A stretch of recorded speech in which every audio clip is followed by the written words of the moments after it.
What is up, fellow nerds, and welcome to Not Your Status Quo. Tonight, we're talking Alien Earth. The 2-episode premiere came out 2 nights ago. I almost said last night, but it came out Tuesday night.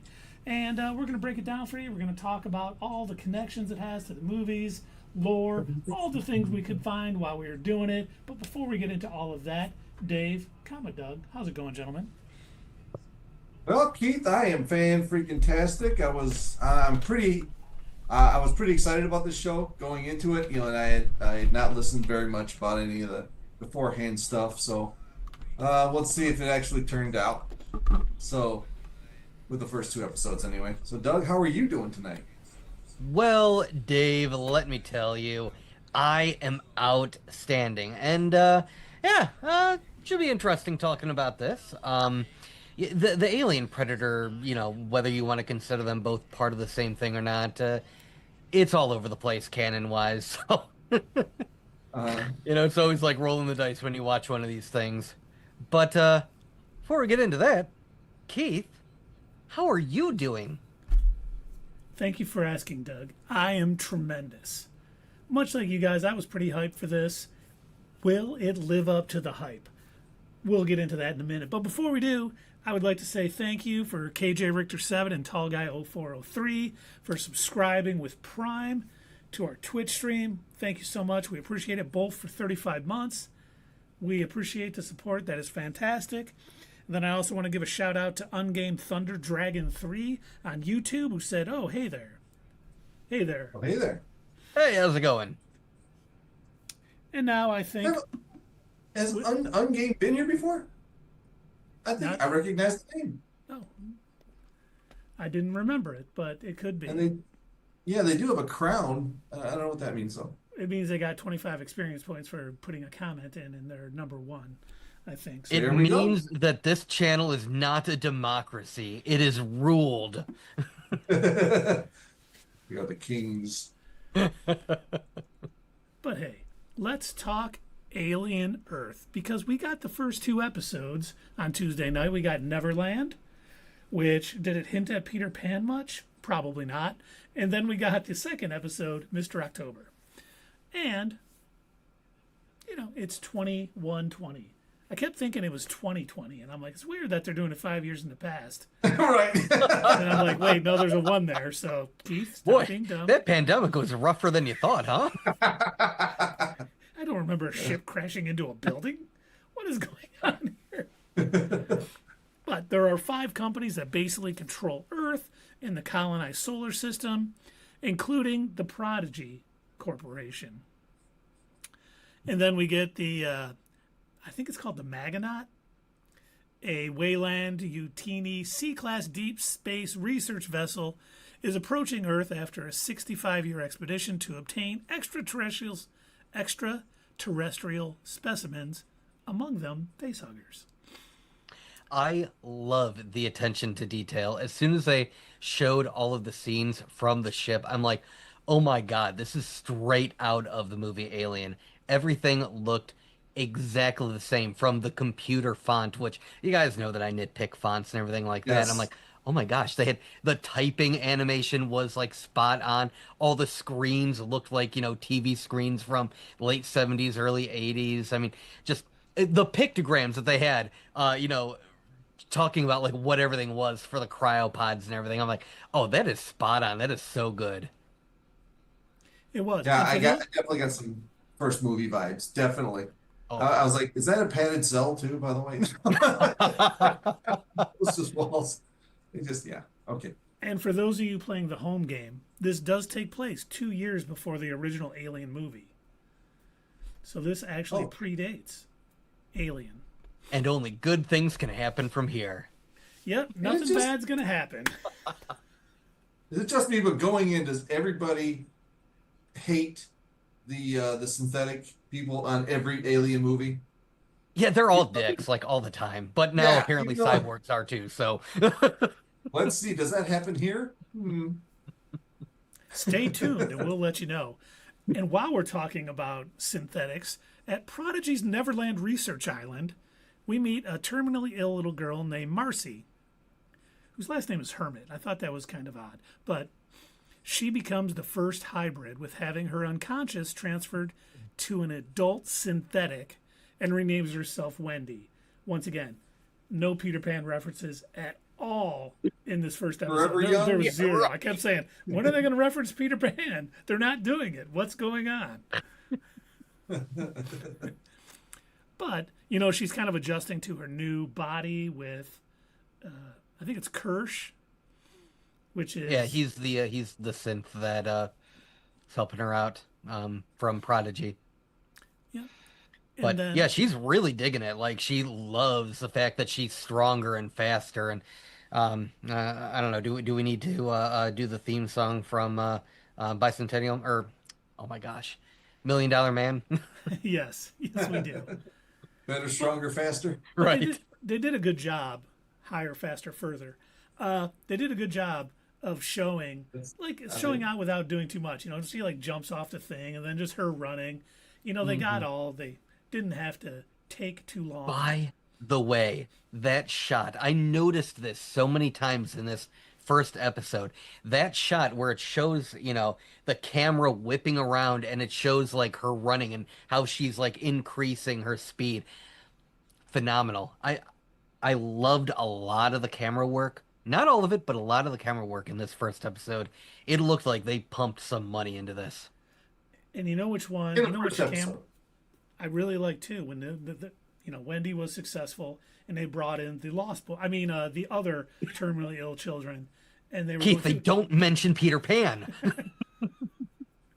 but and they were doing a shot, so they're like all kind of there. And at first I was like, are they going to show each one get transferred? And then they were just kind of sit there, and then the adult, you know,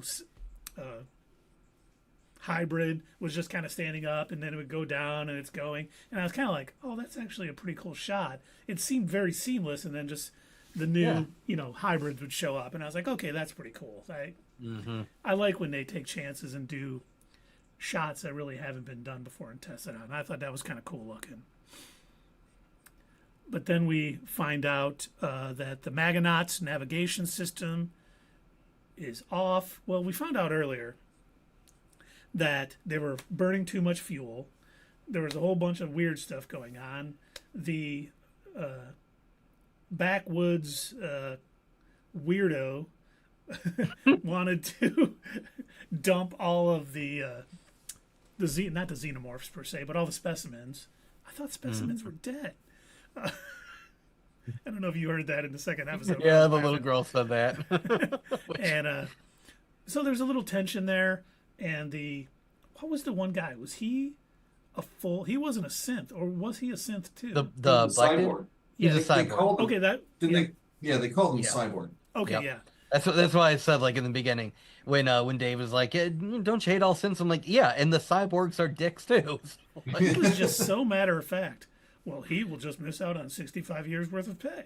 And and then when the girls like, that is a company man right there. His dedication to Wayland Yutani was just like through the. Oh well, and I love as so how are the crew? As the girls pounding on the door. Yeah, they're all dead. Yeah, Like, dude. that's one of the things that annoyed me, and I know it was supposed to annoy me. So that I was just like, dude, you can't. Just let Well, her he's die. getting paid really, really well, Dave. He's a cyborg. What does he care? because they programmed him to. But I do like, you know, we got a little bit of the crew when we started the episode. You learn a little bit about them. So I thought for sure, okay, these are going to be our main characters. And they did it just to show them. You give us a little feeling. When she was banging at the door, you're kind of like, man, she was kind of cool. Save her, dude. Help her. And he's just like, crew dead. Gets in his little thing. I was like, okay. Well, thank you. This show is doing, it's funny because we probably got, between the first two episodes, an entire movie worth of time. But they're not like rushing through anything. They're really taking their time to kind of work on things, maybe sometimes a little too much, letting things Read? bake a little bit. But I'm appreciating it because we're getting a lot of good information and a good background. And I'm hoping, much like seeing that entire crew kind of talking amongst the meal once they got up, and even learning oh, was that, the one guy, I forget his name, was he staring at us while we were in it? Well, no, he Right. doesn't do that anymore. I'll talk to him. I like how he doesn't do that anymore. It's not creepy anymore, folks. We're all too old for that. Oh, He's got a restraining order now, so he's good. When you're all in cryo sleep, he's not staring at you anymore. Okay, good. And then they do a flashback of him.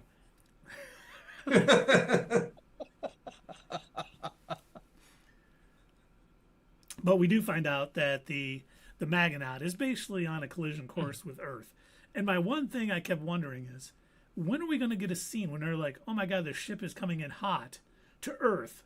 They like had no advance notice that something was about to crash into Earth. I was like, would they have stuff like that already? I mean, we can do that now. We always hear there might be something heading towards us. Maybe it was too small, or maybe there's so many ships flying that a ship approaching doesn't, set off any alarms or anything. I'm not really right sure. now that Umaguma or whatever that's supposed to crash into Earth in 2029, they said that's the size of a Empire State Building. So if they can detect that, we can detect that ship, and that's 100 years in the future. But Well, here's the 95. difference. Wow.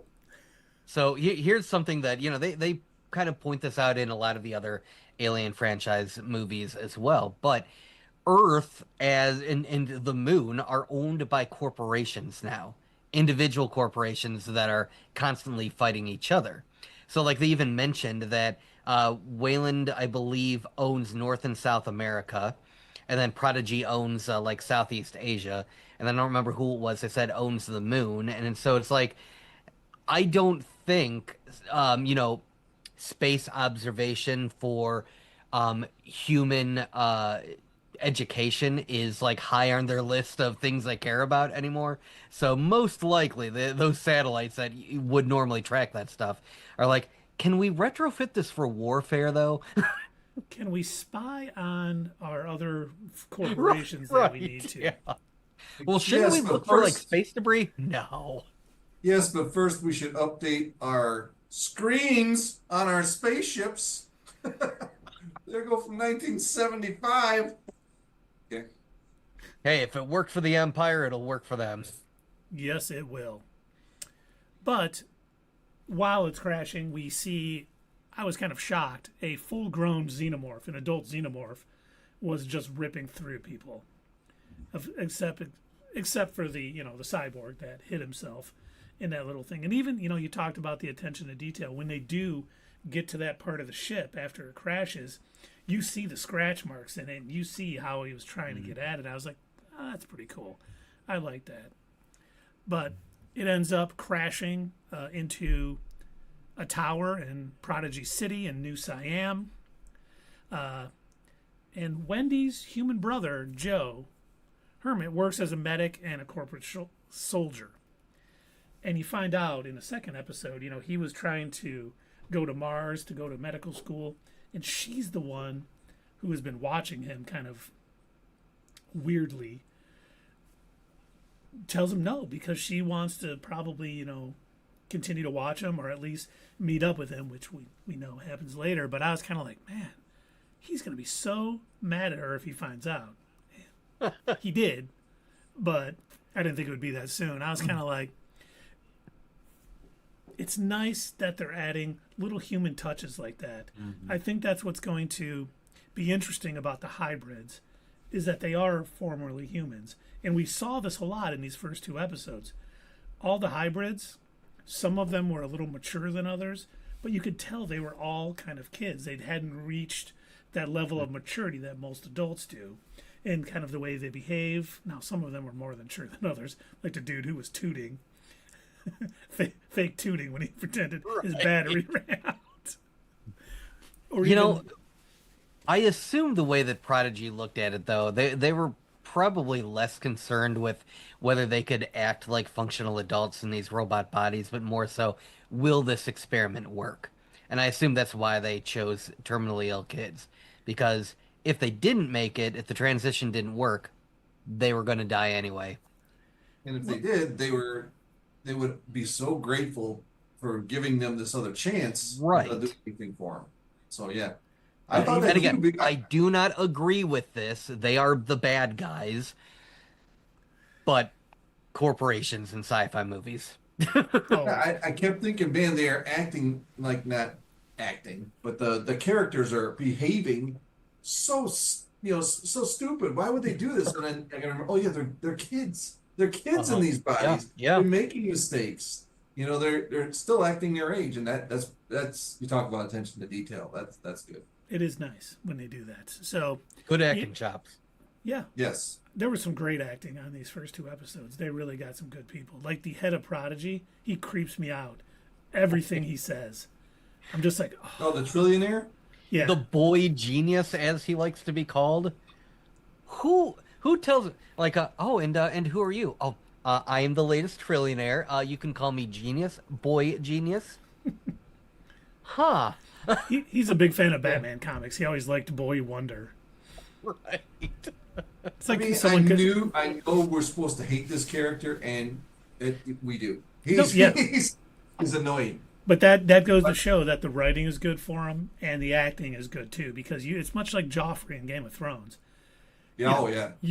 He's written to be hated, and boy, do you hate him, because it's a good job. But basically it crashes in Prodigy City, which is owned by a different corporation than who owns the spacecraft, because that's Weyland-Yutani, and of course the initial search and rescue team go there. But the first thing I'm thinking is, oh, this is going to be cool. They're definitely going to be doing a little corporate espionage on this. And, we didn't really get that in the other Alien movies, because it was only, Weyland-Yutani pretty much. So it's nice seeing we're seeing new and interesting power struggles. Because even in this, when they call, the boy genius, and he's like, well, it's, building's about to fall. There's still a lot going on. We can't have you come in here. We got our search and rescue team in it. He knows they're trying to find everything they found in their 65-year mission. She knows they're doing it, but you got to be, polite on the phone or whatever. But I really like that aspect of it, because it's no longer just a horror film with these xenomorphs and some other creatures. There's also a little more going on. Yeah, it's like that smarmy, I don't know if that's the right word, character as Paul Reiser and Aliens, the second one where his only mission was to bring one back. And then I kept thinking, like, that's this guy's mission, to bring one back. And that's why every synthetic sucks, because that's their main mission, is to bring one back. And like, will they ever be successful at bringing it back? Can it not be a plot point in every movie? Well, they do successfully bring one back. I mean, yeah, okay, but Maybe extras. Look, that alien skull from Predator had to come from somewhere, right? That's right. That's right. wait a minute. You said this happens 2 years before the original Alien. Correct. Shh. Dave, don't think about timelines. Just shh. But if they brought it back in the original Alien, they didn't know anything about the xenomorphs before they met. Something time travel? Oh, okay. Oh, Maybe wait, Terminator. Because they're already on the ship, and maybe this is kept quiet. Like the general public don't know about the xenomorph because they're trying to create a bioweapon. No, probably not. They're probably going to do good things You with went it. too hard. There's, but I think this would be funny from the xenomorph's point of view. it Yes. Hi there. How you doing? Want to say hello to my little Why are you head? shooting at me? hey guys, how's it going? What the? What the? You get Say back in there, hello. little mouth. Like that scene where her brother walks and one darts behind him in the hallway. That's exactly where I thought. If I was him, like, whoa, I got no clothes on, and just jumped out of the shower. You got to get around the corner before he sees me. Something like that. That'd be funny. Anyway, would be go good. ahead. Sorry. Let's patent that now before anyone watches this and steals your idea for a movie. Right. But speaking of kind of the corporation first, we see Security Officer Morrow, who is the cyborg from the ship, and he survives a crash in that little reinforced panic room, whatever you want to call it. And That's he's a good like name. protecting the cargo. He finds those two guys and he basically ties them up. leaves him in there, and they're like, "We'll do anything. We won't tell anybody." And he's like, "Nope, don't give a shit." Walking out, and they end up. I mean, considering he's very company first, like you just said, he sees these guys as, soldiers from another company, obviously getting in there, not really to do a real search and rescue, really to do more of a search and steal. Yes, yes. And he knows this, so he's going to treat them like enemy combatants. Yep. Search and rescue your assets into ours. Right. Yeah. But I don't think he was expecting, not that he would have cared, because he is really, he realizes he's not in, he's in a different corporation sector. He's got to protect what they brought back, or that entire 65-year mission is for nothing. And Prodigy gets all the glory, not the glory, but all the profits or whatever. And man, when you see that little thing, because it had fallen in, it kind of comes down from his helmet. He's like, "Hey, I can't see it. I can't see. What is that?" Oh, that leech thing, yeah. They are introducing gross, new dude. little monsters, and I'm like, it's cool. But man, when it was like, I'm like, that thing's so When it little. started like How's it? inflating. Yeah, I'm as like, it was how's he sucking up gonna his eat blood? that guy? And then he's like bloated. I'm like, oh, I shouldn't have asked that question. Why did Right. you guys show me that? Oh dear God. I think I hated the eyeball monster more though. Yeah. The way it was like scuttling around and it kept changing to like 40 little pupils and then one big one. When it popped out of the Don't they cat, have that that was thing in pretty Vegas? disgusting. I just feel like I've seen a creature like that before. From The Simpsons, Was on The Simpsons? from the Halloween Uh, specials. do you remember the movie Toy Soldiers? With Sean Astin? Yeah, Yes. yeah. There was an eyeball monster in that too. Was? Yeah. I remember that. I will Oh. have to watch it again. And we do have a couple comments from Ungamed not Thunder Toy Dragon Soldiers. 3. Have you seen Moth. the new Mustafa movie yet? It was a box office success. I've not seen it. My kids didn't want to see it, so I did not see it. But it did do very well at the box office. I've seen it twice. I'm Did you just really? kidding. Oh. I was like, I'm sweet. going to see The Conjuring this weekend, though. That's not in our realm. Yeah, it's an older movie. But so basically, the first episode ends with those prodigy soldiers getting eaten by those little leech things or scorpion type things. I don't know what you really want to call them. But then Wendy wants to go to the crash site to try to save her brother. And who could blame her? No, definitely can. She's definitely at that age, especially with that. She's like Shazam almost. She has these superpowers pretty much. And, she obviously misses her brother and just has fond memories of, them watching movies together and all that stuff. So it definitely made sense. Specifically Ice Age 2 or something. I think it was 3. I don't know. I lost track after a while, but 'Cause yeah, Peter they kept Dinklage played that showing one scenes character. from that movie, and they kept like repeating something about beware my fury, and what do you mean you're furry? And I was like, Face my okay. fury. Yeah, that was the line. And it was cute the first, second, maybe third time. Then they just like kept doing it. I'm like, okay, guys, come on. I thought it was kind of weird when she let him know, that idiot person she was with, blabbing to everybody after she says it's a secret. You mean knock off Billy Bob Thornton? That's Timothy Olyphant, isn't it? Yeah, it is. It is, yeah. I think Cobb Vanth, man, he's a good actor. But anyway, and then I was like, oh yeah, it's supposed to be a kid. Okay, that's fine. But then when her brother processes that it's her, and he just had an alien run by behind him, and he looked, and then he turned around, and he stood there, like after she walked away, he stood there for a minute going, I'm like, what are you doing, man? She could be your only protection. Get out of there. What are you waiting for? It may still not be clicking with him.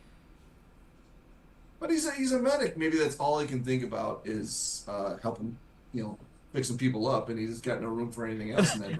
Speaking of, I like how she thinks in her mind, what's a good way to convince my brother to come with us? There's going to be a lot of hurt people and exploded people. Like, you're going to really like it. You should. And he's looking at her like, what the hell is wrong with you? Right. That's what I live for, baby. Right. Oh boy, exploded.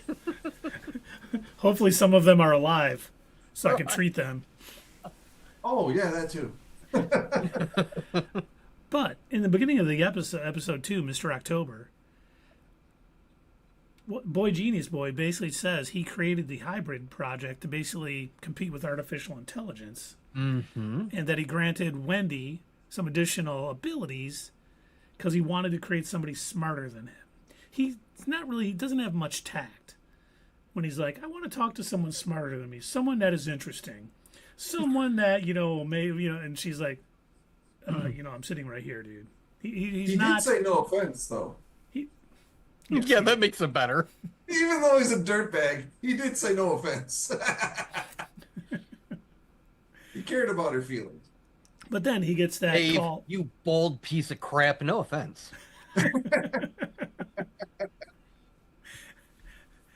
But then Boy Genius gets the call from Wayland Yutani requesting to secure, the ship and send a crew, which he, of course,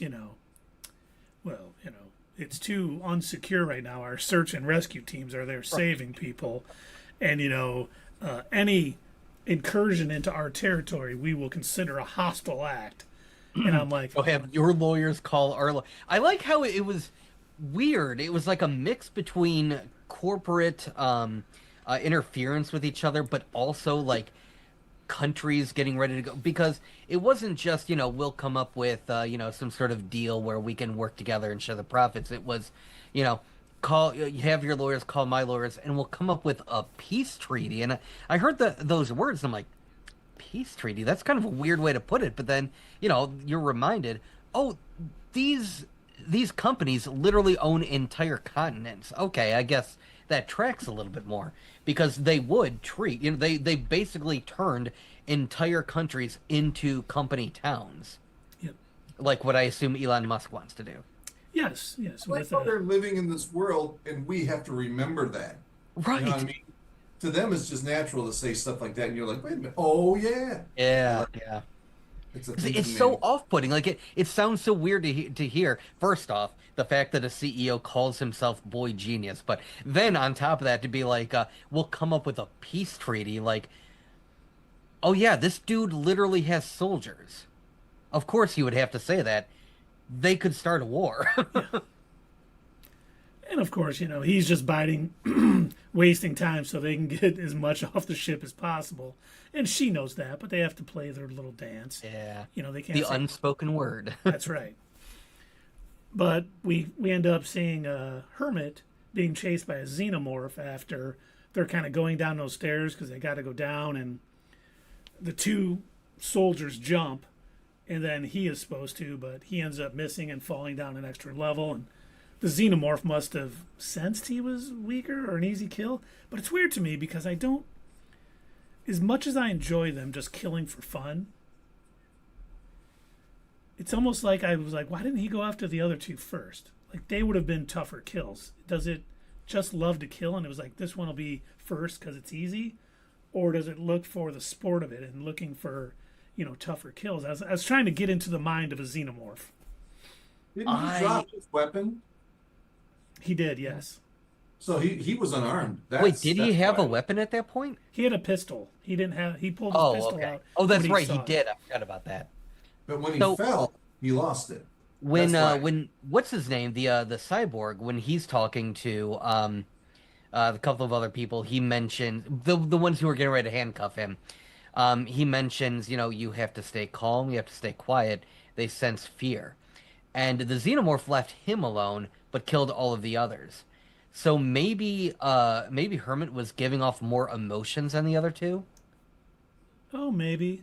I thought he didn't. I know kill... it's a stretch, but I really don't know. I'm not sure why it went after him over the other two. The only reason I think it left Morrow alive after he got handcuffed or whatever is because he was a cyborg. That's it, what I thought. Only wants to kill living things. Yeah, but I thought a cyborg was living except for enhancements. That's the way they made it sound. Oh, you're right. It's not a synth. It was a Right, cyborg. yeah. So yeah, he had some. I bet you're Maybe right. He he's stayed so calm. more machine than man by now. But Doug might be Maybe right that's because he was making a conscious effort to stay as calm as possible with that thing behind him. And maybe because it does read into fear and stuff. But we're going to have to see how they behave the rest of the series, see if we can kind of crack that down. Because, you know, we do see, I don't know what was going on, when they knock on that door and those wealthy people are having some old English party or whatever. With Yeah, the what wings. was that? Like, how did you Anything not hit the hear building. the spaceship crash into the... They did a 9/11 and you're just chilling. Well, he did say, "Why is it so loud out here?" Moron, your building is about to collapse. Yeah, they didn't really care about that. But, of course, when the xenomorph kind of busts in, killed them quick. And then Morrow comes in, and he, like, tases Hermit, kind of gets him out of the way, and then puts, like, a spider web all around him. Like, they know how to handle these creatures. I kept thinking, okay, they know enough. There's probably enough information in that ship's computer that we saw Cobb Vanth pull a bunch of information from, that they are going to learn quite a bit about these. Because they did have, you know, they were gone for 65 years, and we'll assume that they probably had them for a while on their way back.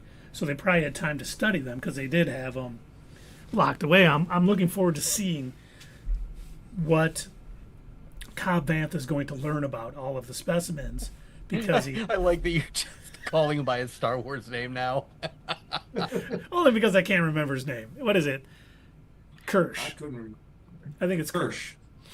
So yeah, Kirsch kind of locked in, but you know, he really seemingly knows how to handle them, how to capture them at least, and knows enough to say, like, hey, you guys, your fear is going to wake this thing up, you know, because he's dragging it out, and they kind of come up and, what's there? Supplies. Supplies.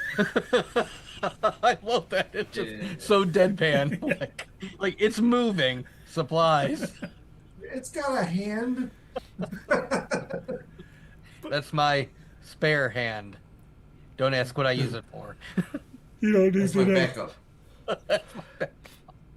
That's what I need for. Nope. Not gonna say it. But man, was it amazing to me too how quickly that xenomorph killed all those soldiers. There was bodies everywhere, and when Morrow turned around, there was no blood on his back. There was blood everywhere I else. did not and I'm notice that. Okay. I'm like, wait a minute. Well, he's very careful. He stood there he's a very careful leader. so quietly that nothing splashed on him, or he had a force field. I don't know. We'll find out later. May I? mean, that xenomorph has probably been up against a predator by now. You know, it knows how not to make a mess, I guess. Right. I got a question for you too. Would this not have been the perfect opportunity to play "Let the Bodies Hit the Floor," and yet they didn't? Considering the song that they got to use at the end of the episode, which I can't believe. All their money went to that. Okay. Yeah, I mean, why wouldn't they? You know, that song at the end of the show. If you knew what it was about, they wouldn't have put it at the end of the show. What was it about, Dave? Well, the song is called Stink Fist. Yeah. Okay, so moving on. Right. Yeah. Enough said. Yeah. But so the Wendy and the other kid, I was trying to. Hermit, her brother, Is it or Sightly? the? Oh, I think it's wait, Sightly. Is the kid that was with Wendy when they found Hermit. We'll just call him Other Annoying Kid. Okay, yes. The annoying hybrid.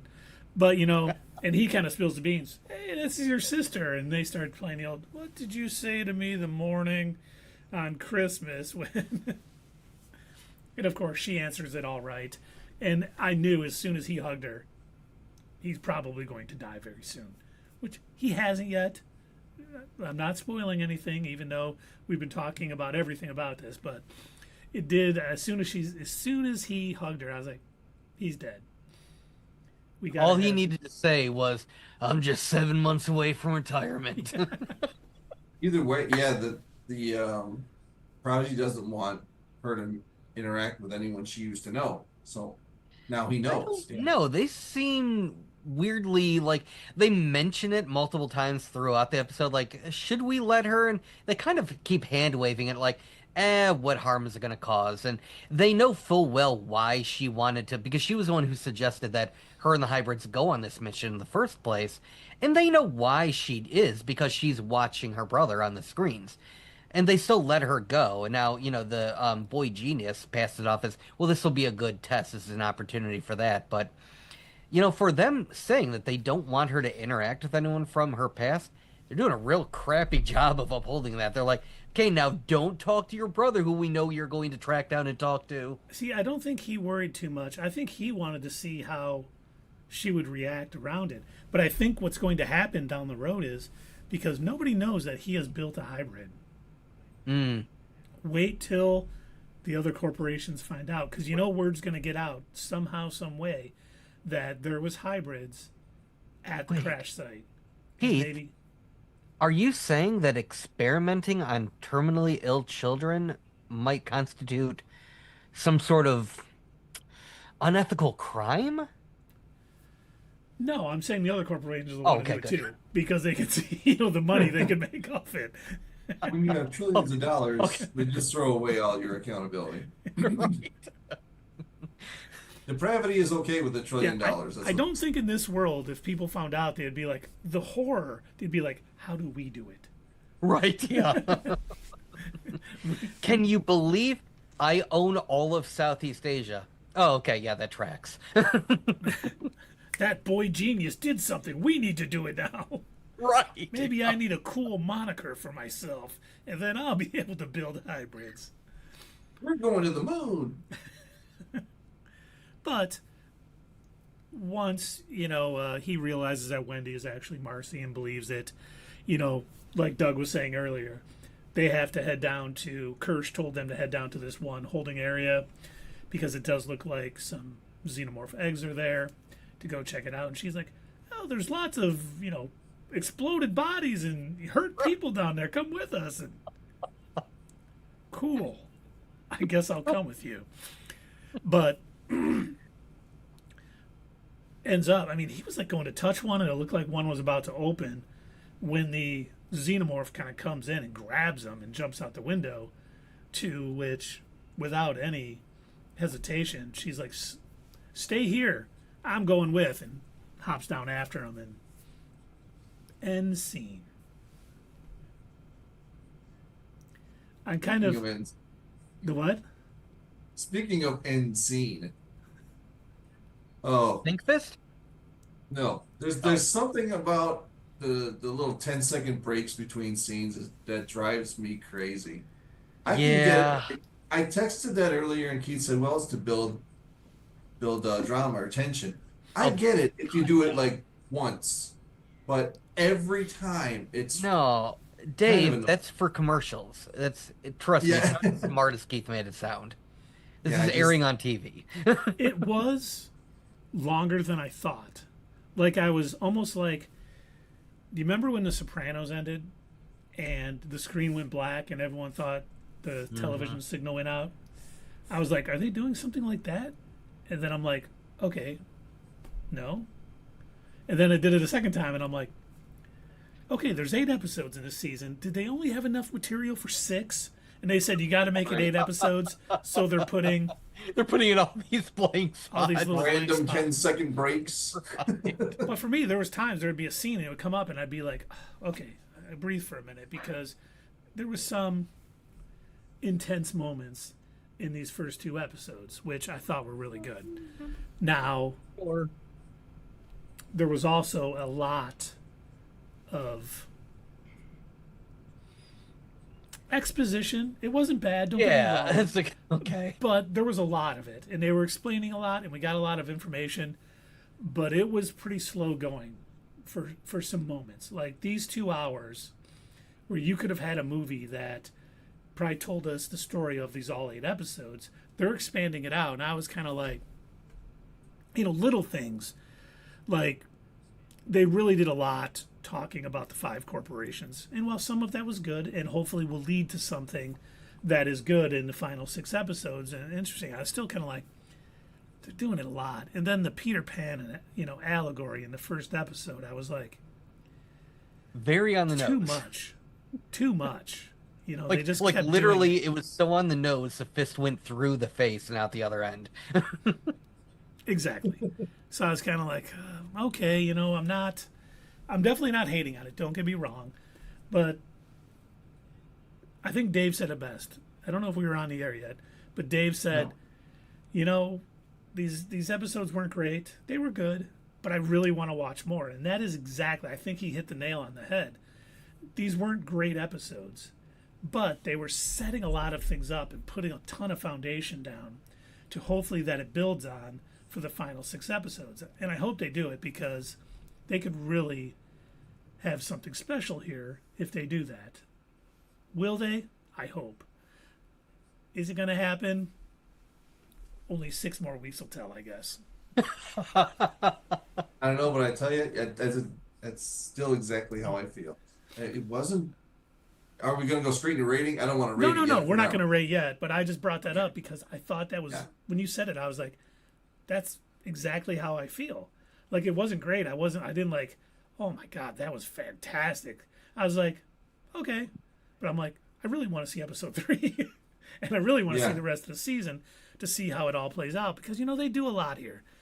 And Noah Hawley has said that he has mapped out a multi-season arc. So Okay. he said season 1 is kind of a proof of concept, and he's got a bunch more, which I'm sure he has shared with, FX and Hulu and everybody. So it sounds like there's a lot there, and it seems like it because they were just laying the foundation down these first 2 episodes. And I don't mind slow-paced shows, but I think mostly because I didn't expect it. Most alien movies are not very slow-paced. It's pretty. You have these moments of quiet that build up into something, but there was a lot of slowness to this. Not in a bad way per se, but I was just taken aback by it because of this. But they did a ton. They had connections to Alien Romulus, which takes place 22 years later, and kind of Romulus shows the long-term consequences of corporate greed and the xenomorph weaponization, which will probably be hinted at here. At least it seems like they're going to do that, obviously, since 2 corporations now know that the xenomorphs exist, and there's one on the planet that they can both kind of get a hold of. And it's not just, I think season 2, hopefully, will deepen the corporate conflict too. I hope we get more of it this season too, because we've never had that. It was always one bad corporation, but now we got multiple bad corporations that can fight against each other and try to get the upper hand and do whatever it takes. And it does seem, if the movies, which I assume fully canon, Weyland Yutani is going to kind of win out all of this. So even though they're under right now and Prodigy has the upper hand, that's probably going to turn around. It's kind of like knowing that the Empire is going to take over. We know who's going to win this corporate battle if they have it on the show. But yeah, you talked about pacing and I'm an action kind of guy, but the action to me, it has to make sense. See, I have to set it up. You have to explain why they're going to be doing what they're doing, not just having something. All right, dude, I had a great idea for an effect. We're going to blow up a building. Somehow write that into the script. I like it the reverse way. If you need to do it, then do it. Make it part of your show before you design the stunt. So I do appreciate the setup that they've been doing. It hasn't bothered me how slow, quote unquote, slow it's been. And, there's just a couple of moments that I probably already mentioned, like that. It's like, all right, move along, but overall, it doesn't bother me. Yeah. And I like, too, that they brought them to Earth for this. obviously with the title Alien Earth. In the Makes show sense. Alien Earth. Yes. No way. Well, because all the other ones, it's always in spaceships and out there, and now they're kind of bringing it to Earth. Like, and this happens before everything else, so we do kind of figure out a few things. They're probably going to keep it quiet because nobody knew about them in the first Alien movie that happened, 2 years after. But they could have left the planet earlier too, you know. Also, like I said, the canonicity with all of these movies is I don't think one director cares from the next. No, they probably. But I do. One thing I noticed. It seems that Noah Hawley is kind of ignoring Prometheus and Covenant. Oh yeah. I don't think we're going to like the xenomorphs seem more like sort of an ancient, evolved predator type thing. Not predator but like a alpha predator or whatever they're called. And I think he's going to ignore those two movies, and I think he'll hint at aliens, and Alien Romulus and stuff. But I don't think there'll be anything about the engineers, building these things or whatever. So I read, and I don't know how accurate it is, but it did mention that this is supposedly setting up another Alien versus Predator crossover. Oh, that's what I was gonna say. So at the end of this series or season or whatever, they get down to a certain number of aliens are running around, and since nobody can know about them, a predator comes down, all right, takes them all to Antarctica, takes them underground, and kills them all, and takes one back to his home with him. That could happen. Completely feasible, right? And I don't know if you heard. Anything. I don't know if you heard when you were off screen, Doug, but Noah Hawley has mapped out a multi-season arc.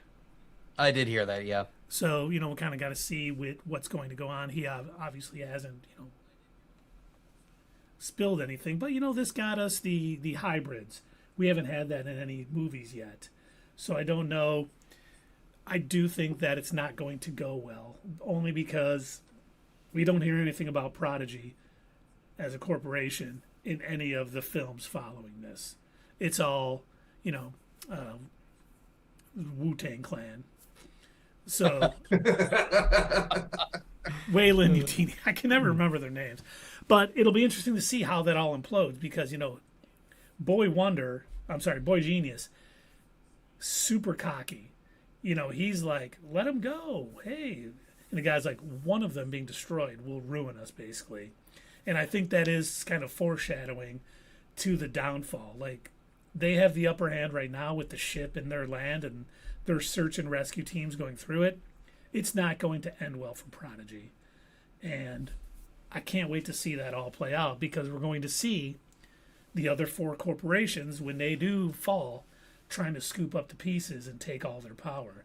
And I hope this isn't just, and it doesn't seem like it, just a horror film. It's a horror series. It's great that it has these horror elements and these aliens, but man, I want to get into the power struggle between these corporations and how, Waylon Utini kind of ends up on top, or at least seemingly ends on top in all the movies after this. So much going on. I really enjoyed it. Let's see. And I know you guys love the Peter Pan allegory, so we can talk about that more. You got the Lost Boys led by Wendy. They're synthetic children created by Cavalier or Boy Wonder or whatever his name is. And the metaphor really explores immortality, identity, and evolution, much like Peter Pan. And they showed clips, and they named her Wendy, and, it was just really a lot. I know you guys loved that part of it, because I did too. Oh, all the flashbacks drove me nuts, by the way. I hadn't mentioned them earlier. Oh, like the quick flashback things? Yeah. That's kind of just laid over the scene you were already watching. I noticed that specifically, and that's why I brought up the whole Ice Age thing, because it was like in episode 2, they had to remind you what the whole when she was like, talking to him through the HR robot, which God, way to be like a total dystopia. And even in the this far off future, can I just speak to a human? No, you Right. must talk to HR Bot 5000. And like when she's, talking to her brother through that, and she mentions the, how does the line go again, Keith? Face the Face my Fury. Face the Fury, yeah. And then like they overlay the image of Sid from Ice Age. I'm like, yeah, we know, guys, come on. They Is that overdid some things, definitely. And it was funny because when the kid found the Reggie Jackson baseball from the Oh yeah. 1977 World Series, and at Hmm. first it was like it was playing on a TV in front of him, but it Hmm. looked like it was just kind of over him. I'm like, does he have memories of this? I'm like, this is 2120. How would he remember anything from? right? They did kind of half-heartedly go, oh, me and my dad used to like watching the old, baseball videos or whatever from that. But I was still like, who would know Reggie Jackson that far into the future? I mean, most kids probably don't know who he is now, and that was, less than 50 years ago, or more than 50. Shut up. I That's can do math. that's always been one of my nitpicks with some of the Star Trek episodes or the Orville or any of these things where it's like set in the far off future, but they still act like, as if these people existed today and now, and they're like reminiscing about their favorite movies or TV shows from like the 1960s or whatever, and it's like, but would they really be doing that? Yeah. Do we do that now? How Like, far back do we imagine watch? like the length of time. That'd be like us remembering some show from like 100 years ago, and like, yes, you remember that stage play of Wizard of Oz or something? Yeah. Man, I sure do love reminiscing about the lead-filled paint they used on the Tin Man and how he died shortly after. Great memories. Wonderful memories. Great memories. But all right, should we rate these first two episodes, gentlemen? Sure. We can do that. I thought that it got off to a great start until about, I don't know, the second blank screen. And then I started to get frustrated with the blank screen, and that affected the way I viewed the rest of the show. It kind of sucked. But I did like it. I didn't think it was boring or bad. I thought that it had a good script. I thought the acting was well done. Um, I think that the girl lead, the Wendy, I think she's doing a great job of acting like a kid. I wonder if this show is going to be on long enough where she can evolve into like an adult. I don't know how far that off that would be, but that's an interesting thing that she's got going, and it keeps the tradition of a female lead in alien movies like Ripley, and like I was discussing earlier about the pace of the plot. Normally, I like a little more action, but this seems like it is setting up for future action, and there's going to be reasons why they do things. That's going to make sense to me, and I'm going to like it that much more. But I still don't put this on the excellent side. Um, it's like I said to Keith, it's like it's not excellent, but I do want to see more. I want to keep going. I think, do we get 2 episodes next week? No, just one. Just one. And I don't know. I hope that's enough to fill my palate, so I can keep going. But right now, after 2 episodes, I think I'm going to give it a 6. You made a lot of excellent points, Dave, and I agree. I do think these were good episodes. I do enjoy the writing, enjoyed the acting tremendously. I think it's building to things. These episodes had some lulls that I wasn't anticipating, but they were laying foundation. I think they did a pretty good job of putting a lot of information out there, which I hope they capitalize on later. But I kept thinking, the Penguin did such a great job of building, this character up, and you kind of being like, oh my God, I like him. And then that thing he does at the end, and you're like, oh my God, they got me. But they did a great job. Every episode had things and stuff where I know why they gave us 2 episodes, because if they would have just given us that first episode, I think a lot of people might not have come back, because it was pretty dry while I liked it, I don't mind that stuff. I was like, this might turn a lot of people off. And the second episode picked up a little bit, and we got more of the sort of alien action, within the ship. So I do think it's building towards stuff. And like I said, Dave, I think, hit the nail on the head when he said, these weren't great, they were good, but I can't wait to see more. For that reason, I'm going to give these a 6.5. I'm hoping when we see the series as a whole, these first 2 episodes will be rewatchable. Because right now, I don't see myself rewatching these first 2 episodes again. Because it was, where sometimes you watch 2 hours of TV and it seems like 30 minutes. This definitely seemed like 2 hours of TV. Yeah, I had to break up these 2 episodes and watch them like, a day apart from each other. I was somewhat kind of hyped for it because I thought, based on the trailers, I'm like, oh, okay, this is going to be pretty good. I'm kind of looking forward to this. But when I sat down to watch it, yeah, everything that you guys said about the pacing really threw me off, and not really even just like, I mean, the blank screens with the breaks. Like, I understood why they were doing it again. I mentioned this back when we reviewed Echo, when they did the same thing for Echo on Hulu. If you watch Echo on Disney Plus, for whatever reason, they didn't have the breaks baked in. But if you watched Echo on Hulu, they did. I don't know if watching, Alien Earth on some other streaming service, maybe they don't have those in there, but I watched it on Hulu and they did. So I don't know if that's the normal experience. Well, just remember, these premiered on FX last night, or Tuesday Okay, night. right. So, okay, then yeah, it's probably just a part of it, but the I don't know. I did not care for it as much as you gentlemen. I had several phone moments. I just, it wasn't really keeping my attention.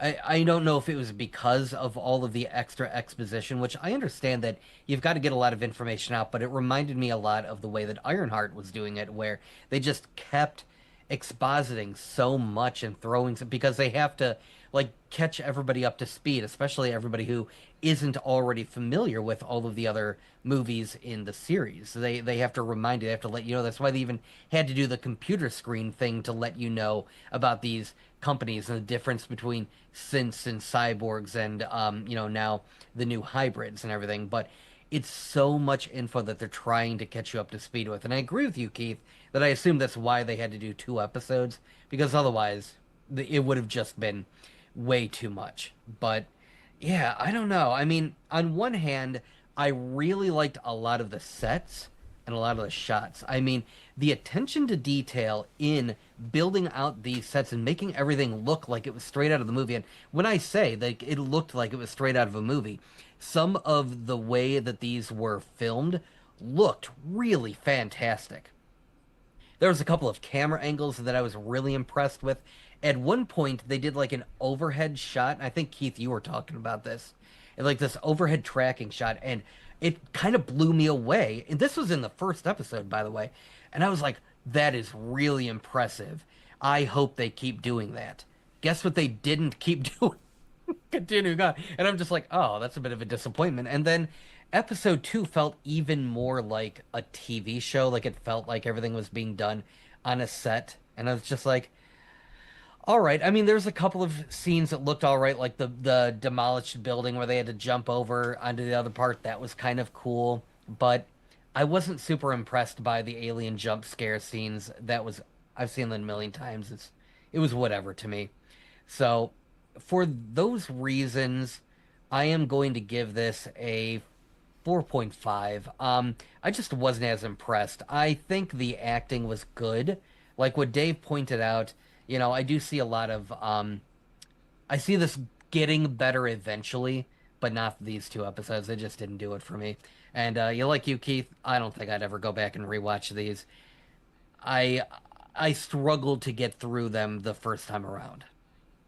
So, And anyone out in the comments, if you guys would like to let us know what you thought of it, we did get KJ Richter 7 did say a 6.5 for me, so it matched mine, shockingly. That's Wow. pretty cool. How did that happen? I don't know. That's crazy. It is really odd. What are But the odds? great minds, I suppose. Sure. Okay, but let us know out there in the comments what you guys thought of the 2-episode premiere of Alien Earth.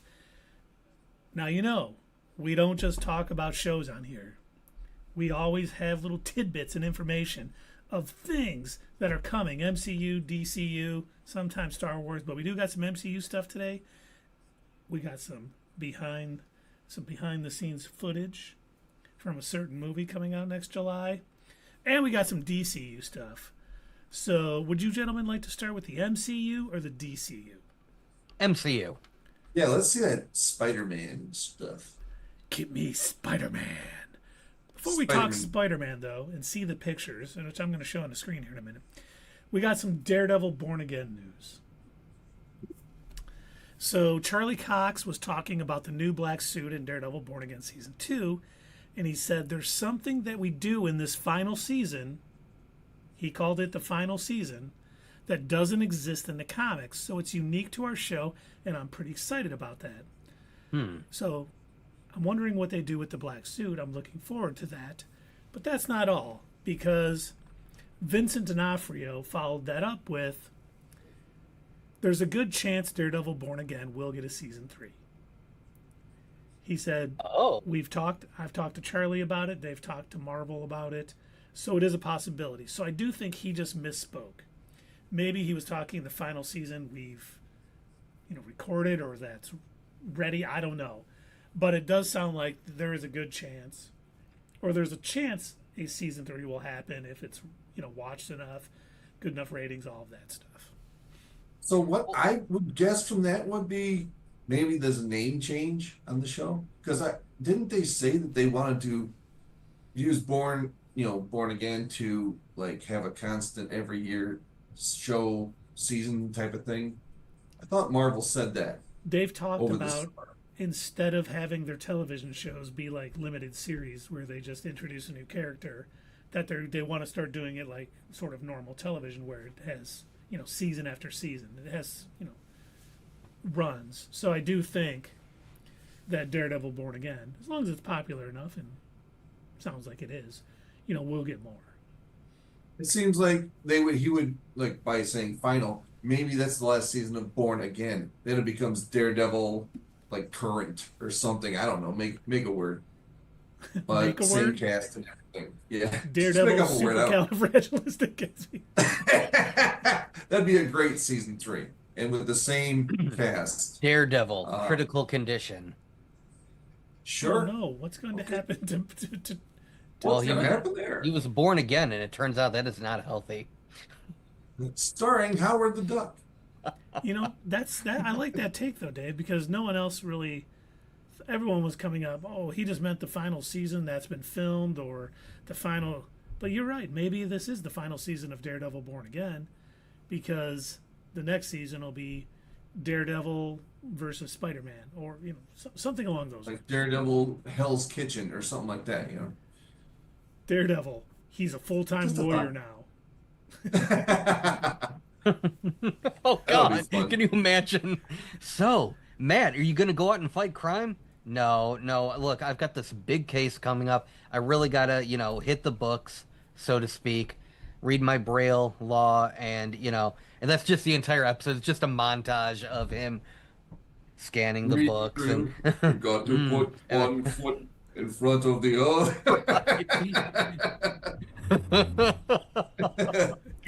I've got a deposition to write. Right. Oh, God. It'll be like the scene from Hot Fuzz, where he's just doing all the paperwork, and it's got like this heavy like action music going on while he's filling out paperwork. That's gonna be the whole Yarp. episode. Yarp. I love that. All right, gentlemen. That was our Daredevil news. We do got some other stuff, but I want to show you, because we talked Daredevil Born Again, and the Punisher was a part of Daredevil Born Again. We have some behind-the-scenes photos from Spider-Man Brand New Day coming onto your screen. Gross. So, I think it's on there. Do you guys see what that is? Yep, I don't the see Punisher fan. The Punisher. Anything van. yet? There we go. Oh yeah. Well, I've always wondered why he would have the Punisher logo on his van. Not very inconspicuous. I'm still happy we're getting it. You know, it's something that he had in the comics and we haven't seen in the MCU yet. You know, he's got a lot of artillery and keeps his stuff in there, and I'm happy. I'm looking forward to it. It's not like he drives it around every day. He only takes it out when he's going to do Punisher stuff. And I'm sure it instills fear into his enemies. Look, Keith, at the end of the day, he's a guy. And whenever, any guy has like a really cool image or a sticker or whatever, they want to put it on all their stuff and be like, yeah, this is badass. I'm driving a dark van with a skull on the front. Now, after the fact, he's probably thinking, I shouldn't have put my logo on this van this season. But it was really cool at the time. And then we see the next one. We see Spider-Man sitting on the van. No, Spider-Man, don't get in the van. I don't care if he offers you candy. It's windowless. Don't go in there. And then another one of them sitting there. I do like, and the funny thing is, all of these are being released by Marvel. Like They probably know that somebody else got hands on pictures. Like, you know what? If we get ahead of this and we release it ourselves. yeah, because they're shooting on the open streets in Scotland. Yeah. People are around, so they're like, you know what, we'll just do it ourselves. And I think it's generating a cool buzz. It was nice seeing the Punisher van. I did not expect the Punisher to ever get his van in the MCU, just because I always thought Spider-Man. I'm sorry. Go ahead. Finish. I never expected to see it because he doesn't need it for most of his scenes. You know, it was always something in the comics, which they have. You know, you get 12 issues a year. You don't get that type of production in the movies and television. I just didn't expect it, so I'm looking forward to seeing it. Now, what were you getting ready to say about Spider-Man? I just don't. I think that Spider-Man was stealing the golden hand to put it in the tan van. Oh. I did notice something different about this costume that you don't see very often, on the images that they get from the set. And that's the fact that the eyes are filled in. Normally, when they're shooting, I've noticed that they don't actually have the whites there. So You're that right. way, whoever the actor is, whether it's a stunt actor or whether it's, what's his name? Tommy Holland. Thank you, Tom Holland. Whether it's him in the suit or a stunt actor, the fact that, they keep the whites so that way you can actually see through the mask. Do you think they added it in post taking, or do you I think don't know. Either that or they've just updated their costume making to the point where now they don't have to remove them. I don't know. It's just interesting. It is. It is very, interesting. very absolutely interesting? Absolutely, yes. Well, cheers to you, gentlemen. Okay, now we've talked Daredevil Born Again, we talked Spider-Man Brand New Day. Now, like every stream, we got some Avengers Doomsday stuff. Most of these are from Alex Perez from the Cosmic Circus, not Cosmic Surface. My apologies to the Cosmic Circus. So, according to Alex, Doctor Doom will reportedly have his own team in Avengers Doomsday. I don't know if this is going to be like the Masters of Evil or the Universal Masters of Evil that he had in the Avengers comics for a bit, but according to Alex, he'll have his own team. And he's not the only one. According to Alex, Loki is going to have his own team also in Avengers Doomsday. Okay. Now, in the comics, I think it was I can't remember who wrote it now, but there was a arc where there was an Avengers Prime that no one knew who it was. And it was during the multiversal Masters of Evil run in the Avengers. And that Avengers Prime turned out to be Loki. And Loki was bringing in Thor's, Captain America's, Avengers from all these different universes to help fight the Masters of Evil. And at the end, you find out that it was Loki the whole time. And he basically, while he was the one who the Avengers formed to go against, he also saved them in the end. He was the person who brought all the Avengers together in a multiversal form. I don't know if they're doing that for Doomsday, but That's what I thought about when I read that he will have his own team.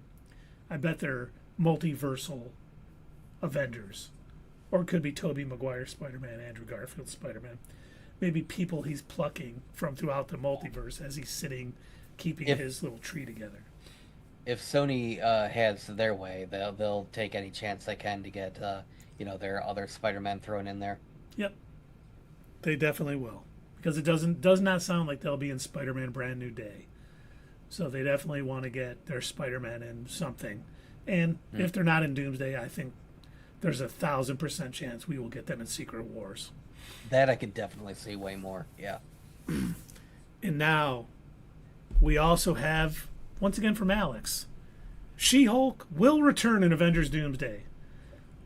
And it sounds like they're going to have another round of casting announcements. Please don't do the chairs every 45 minutes or what it was, because I sat and watched that thing and I still hate myself to this day. But now, every time they say that somebody's going to make an appearance in this movie, I roll my eyes, because appearance could mean they have a spoken role, or appearance could mean you see them in the background shot of like 30 other characters. And so I'm just, with a movie as big as this, with as many chair turns that they did, I don't know. I'm thinking in the back of my head, you're not going to have time to have that many people on screen in any sort of meaningful capacity. You know that a bunch of them are just going to be in the background like, hey. Well, and that's what I think the original chair extravaganza was, the main cast. They're going to be the ones that get the most screen time. And I do think anyone we find out post after this, because we not only heard She-Hulk, we also heard another name that I know you guys are going to flip for. Moon Knight. Wonder Man. Oh, He's going to show up in Avengers Doomsday. I know, not me, but you guys are like flipping right now because of it. So, and I think you're right. It may just be a little cameo. It may be what we all thought we were going to get with the Defenders and Infinity War, where maybe we see, Daredevil and Power Man and Jessica Jones, Luke Cage, everybody fighting, some of the Thanos' army in the streets or something. We'll probably just see them. They won't have main roles, but they will be there for whatever reason. Now, you said recast right after you said She-Hulk, and I was like, does that mean they're recasting She-Hulk? No. I didn't. I say recast? Yeah, you did.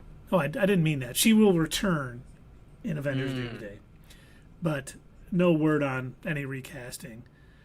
And then the final little bit of casting news, once again from Alex Perez over at the Cosmic Circus. Kate Bishop, Cassie Lang, and Miss Marvel will all reportedly return in Avengers Doomsday. What? No way. Can't believe it. I know it. I know you guys are excited for it. I know you guys can't wait for it. But, hopefully the Russos are doing this. I hope they find a way, if they do have all of these people in there, that it all makes sense and it's all, not just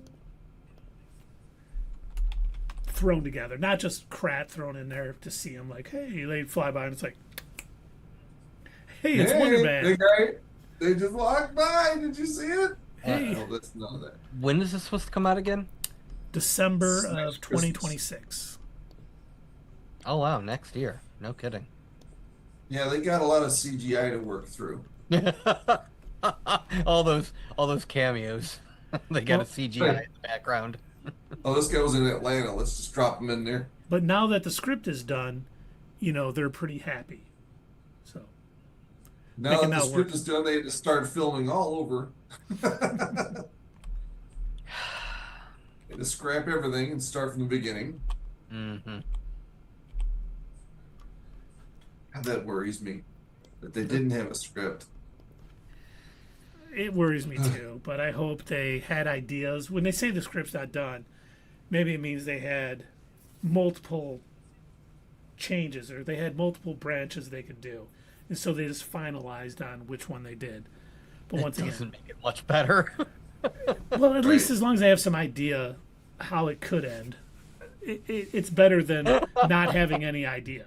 I, I I'd love for like the main actors go. So we noticed that the shooting script, it's missing like an end.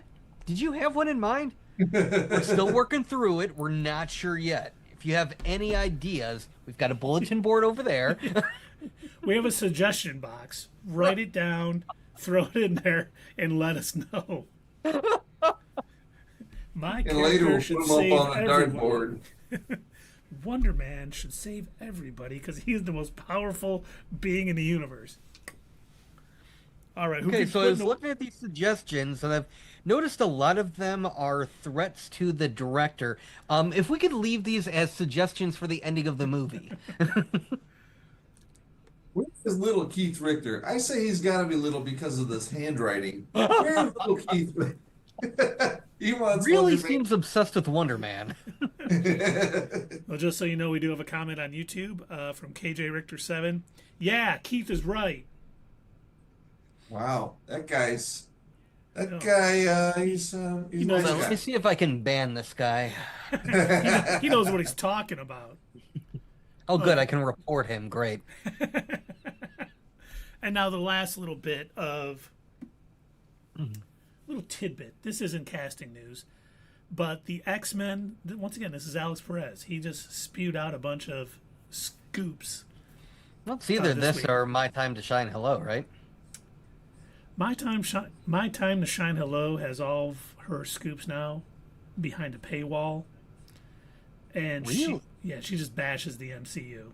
Everything is just, Wow, what happened? I don't know. Money. But according to Alex Perez of the Cosmic Circus, not the Cosmic Surface, that is another site that does other things that don't pertain to this. But the X-Men's costumes in the upcoming Avengers films will reportedly be a blend of Astonishing X-Men and X-Men 97. Which, those two uniforms are completely different in those two shows. I don't know how that's going to work. I loved the Astonishing X-Men uniforms. I love the X-Men 97 uniforms. They're nothing alike. I should have put pictures up for us to look at. But the funny thing is, the Astonishing X-Men, do you guys know who wrote that comic? Mm-mm. Whedon. Nope. Oh, really? Yeah. Sweden. Interesting. So it had a little humor to it.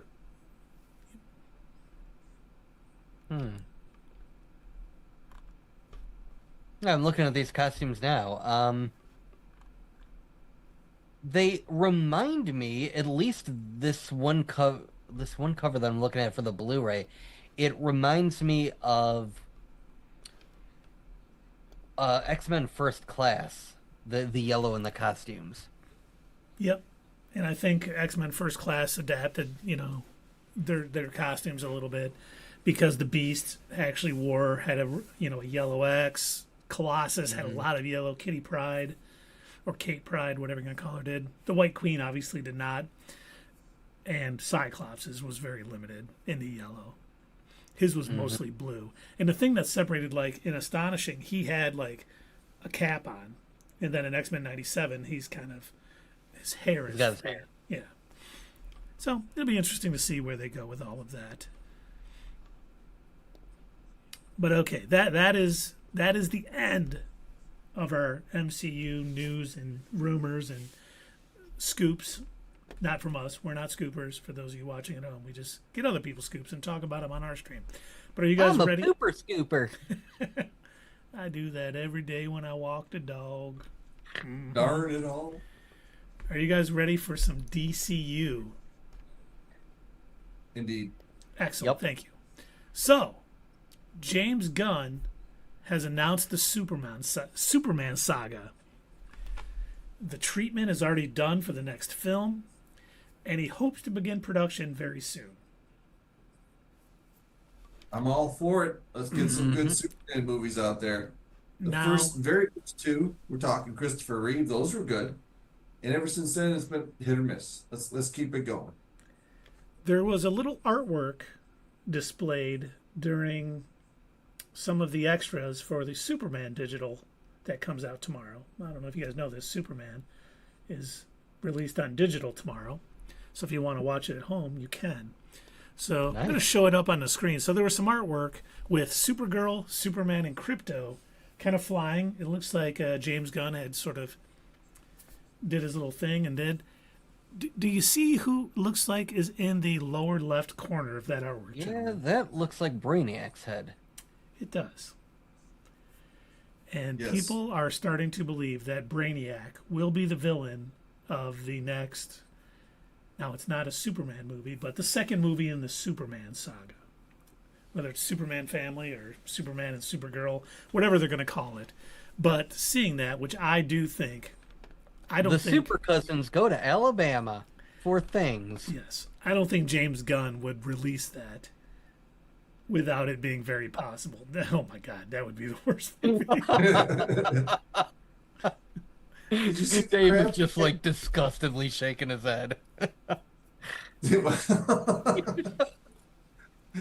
Did you guys see somebody was commenting on James Gunn's site telling him that, well, it was a bad thing to name the dog Crypto? Yeah, it said it was bad writing naming the dog Crypto. Oh, I saw that, and he was So this is commenting that he would name his own dog Eartho. Right. If it was the last memory of your planet, you might call him Eartho. But at the same time, I was thinking, has this guy never read the comics? Because he was Crypto in the comics. Why would you think anything else? I mean, on Smallville, he wasn't Crypto. But it was Shelby. But there we go. I mentioned Smallville. But yeah, he's been Crypto for like 60 years in the comics. Yeah. So I found that silly. The people who mostly complain against James Gunn probably have never actually read a Superman comic, nor do they know much about Superman as a character. Yeah, I gotta agree with that after watching Zack Snyder try and do Superman. He doesn't know that character at all. I will say this. I don't know what happened with, maybe Henry Cavill just got like tired of fighting, but he, weirdly enough, really knows the character. Henry Cavill is like a big ol' nerd. I mean, That's awesome. he's geekier than me, I think. I love hearing him talk about Warhammer because he loves it. And that's awesome. I love when people are geek out about the things they love and aren't ashamed of it. You know, I may play Warhammer once or twice, but he's like, oh, I got the figures, I paint them myself, and and it was funny because on one show, the one guy was like, oh, I play too. He goes, oh, who do you play? And the guy's like, this. He goes, oh, I always play this. And they start like talking strategy and stuff. I was like, Totally that's awesome. I didn't. Yeah. Yeah. Okay, And that's- the last little tidbit we got. James Gunn was interviewed by Entertainment Weekly. And this is for you, Dave. They asked him whether or not Margot Robbie will return as Harley Quinn. And he said that will be revealed down the line. Well, I mean, I don't think she will. I think they're recasting everyone, so it would be weird if she stayed. Everybody, Dave, But was Peacemaker recast, sir? well, come on, just about everybody. And he did say parts of the Suicide Squad, when they mention in the DCU, is canon in the DCU. So, I didn't know if this was something, the way he said that will be revealed down the line. I didn't know whether to take it as she's coming back and we're going to announce it at a later date, or we're not really sure what we're going to do with that character. We don't know if she wants to come back or if we're going to have her in a movie anytime soon or anything anytime soon. I feel like James Gunn doesn't like mainstream characters, and Harley Quinn has become very mainstream now, even though she was like created just for the animated series, and it sort of branched out from there. I don't think he likes the fact that she's so popular. He's probably going to look for, like Condiment Man or some shit, and that's what he's going to want to make a whole movie about. If He likes the weird, forgotten characters. If he makes a What do you movie think about of Polka Condiment Dot Man, yeah. But if he makes a movie about Condiment Man, I am going to watch the Kevin Smith podcast because he will just be ecstatic. He will love that. But it's funny though, because he always does. He likes writing the misfit, the lesser known characters, and we've talked about it a lot. How he can kind of change things on him how he wants it. No one will get upset.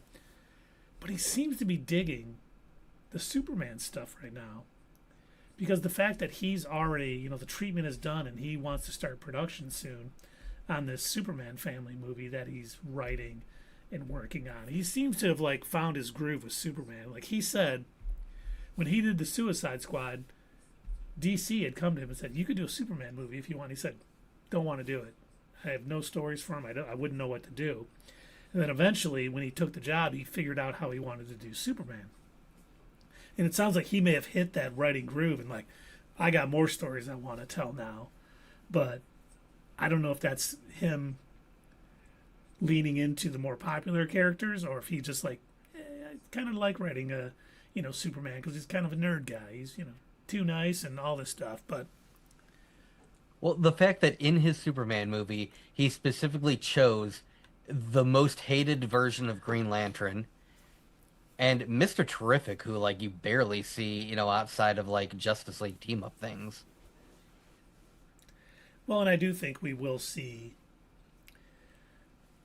I think Warner Brothers will be like, you have to do the popular heroes, because we do know he's talked about Wonder Woman movie being fast tracked, which he may not have wanted to make a Wonder Woman movie. He right probably away. did. I don't see him being into something like that, unless he can do something, like, weird with it. And you're right. We may get some weird side characters. Hell, in he might all of the actually major do movies. Cheetah right, which would be nice. That would be awesome. Like, if they went with the whole Dr. Minerva discovers, an ancient serum in the Amazon or whatever and turns herself into a cheetah with magic or whatever, like, I'm down for that. Like, get really weird with it. Just go all comic booky. You did it fine in Superman. I can imagine that your Wonder Woman will be good, fun too. And we aren't going to have, any, you shouldn't lie. It's not nice. I don't want you to go off on a rant, Doug. I'm But stopping myself. If we never get anything remotely close to Wonder Woman 1984 again, everyone will be better off. I have Not still that not guy. That watched. guy had a lot of fun that he didn't know about. Oh God! It was so many crimes were committed. My God. I really do. I need someone to have. If nobody has made a video about this now, I need somebody out there to make a video going scene by scene all of the crimes committed in Wonder Woman 84. My God, that would be a very long video. Be longer than the movie. Better than the movie, also. Better than Yes, also better. I have not rewatched that movie, and I don't have to because I hated it so much it's seared into my brain. Pedro was in that movie. That's a reason to watch.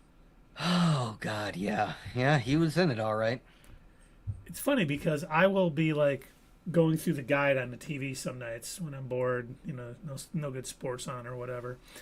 And any superhero movie that's on, I'll usually stop and watch it for a few minutes, except for Wonder Woman 84. I even turned on Suicide Squad one night. Oh wow.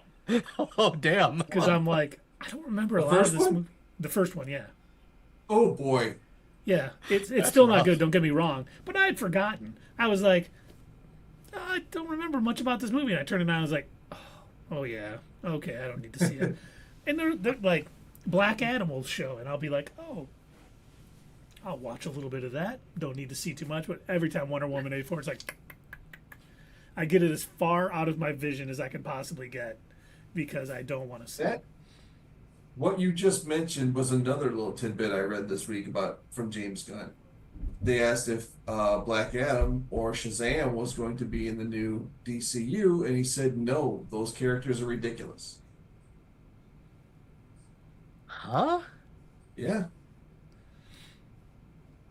Guess he doesn't like them. I feel like that's like right up his alley, especially Shazam. I mean, Yeah. that's plus if he's really diving into Superman lore, I love every time Shazam interacts with Superman because you've got, one of Superman's primary weaknesses other than kryptonite is magic. And anytime that they show in the TV shows or the comics or whatever, Shazam figuring that out and calling down the lightning just to stop Superman, it's always so fun. And KJ Richter 7 makes a great point on YouTube. He said Superman versus Black Adam is a great animated film. And it was. It is. Because Yeah, I'm looking Superman, it up right now to send that to you. one of Superman's biggest weaknesses is magic. Yep. So it's fun to see him interact with that stuff. So I'm gonna have to. I hope either he was kidding or I hope so, someone too. misquoted him. Because Nope, he commented they're not canon. I hate it. well, he hates the movies or he hates the characters. You're It all sounds sent like to he's the talking art. about the movies. Because I know Which it would be weird for him on one hand to say, "You have to go see The Flash. It's the greatest movie I've ever seen. By the way, I hate Shazam." well, I know he was upset in Shazam: Fury of the Gods when like hardcore and stuff showed up to recruit him or whatever. Oh, really? Yeah, he did not. He's like, that is not what they would do. This is not. They're not forming a justice society. Which we do need the Justice Society in the DCU because there's some good stories there. Oh, yeah. But it's getting late. Should we find somebody to raid? Excuse me. I think we should. Now, I don't know if she's still on, but I saw Slayas was on. Yeah, it looks like she is still on. A Trey is on, and Laura Dreaming is on playing Fallout 76. Oh, I was watching Laura Dreaming while I was setting stuff up today. Well, I'm what do you always guys interested in Fallout 76 because I've never played it. I've played every other Fallout game. I have. I didn't enjoy it. But then again, okay, to be fair, when I first played Fallout 76, it was when it had just released, so they didn't have any NPCs in the game yet, which that is, for anybody who doesn't know, Bethesda is notorious for releasing unfinished games. They do it all the time, and then like 36 patches later and a couple of DLCs, and you might have a complete game, which you still have to mod to make playable. But yeah, Okay, so I, A Trey says she's opening Pokemon cards, just chatting. oh, okay. Slayas is getting swole with somebody, IRL in real life. Okay. Bubble is playing Death Standing 2. And that's about it. Stranding 2 on the beach. Death And Stranding. the Star Wars Isn't that the Underground is game getting with, hyped for Lego Star Wars. Isn't Death Stranding the game with Norman Reedus? I think so. Okay. I never played that. I wasn't sure it was any good. I just remember the images looked weird, with him carrying like a baby in a bubble or something. Well, what do you guys think? Slayas, A-Tray, Bubble. Bubble's got the most. Who? Bubble Oh yeah, has the Bubble most. does have the most. That is weird. Huh. Let's see. We only have 3 people right now on Twitch. We have five. Why don't we join Laura Dreaming?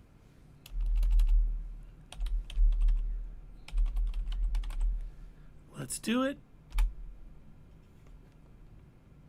And just so you all know, it is intended for mature audiences. Okay. And for those of you on YouTube wondering what rating is, it's something we do where we send all of our viewers to another content creator that we enjoy sharing the love. There's a way to do it on YouTube, but it's clunky and we don't like it, so we don't do it. No one really does it because you got to know who's going to be live before you go live. You can't just figure out it at the end of the day. So we don't do it. But if you're watching on YouTube, you're still watching, please do all the YouTube stuff. Like, subscribe, comment. It really helps our small channel out tremendously. And it has zero cost to you. So please do it. We will not, just so everyone knows too, we will not be going live Sunday night, but we'll be back next Thursday talking about Alien Earth Episode 3. And then we'll be back Sundays talking Peacemaker. We got Gen V Season 2 coming out. We got Marvel Zombies coming out in September. A bunch of stuff coming out, so be on the lookout for all of that. And thanks everybody for coming out tonight, and we will see you next time. Hey fellow nerds, I hope you enjoyed this video, and if you want to see more of this stuff, make sure that you check out our Twitch stream. We try to do these live Sunday or Monday nights, 8 p.m. Eastern Time. Keep an eye on our social media to find out when you can join in live and chat with us during these live streams. Also, as usual, don't forget to check out our other social media. Add us at Twitter, comment down below, and we'll see you next time right here on Not Your Status Quo.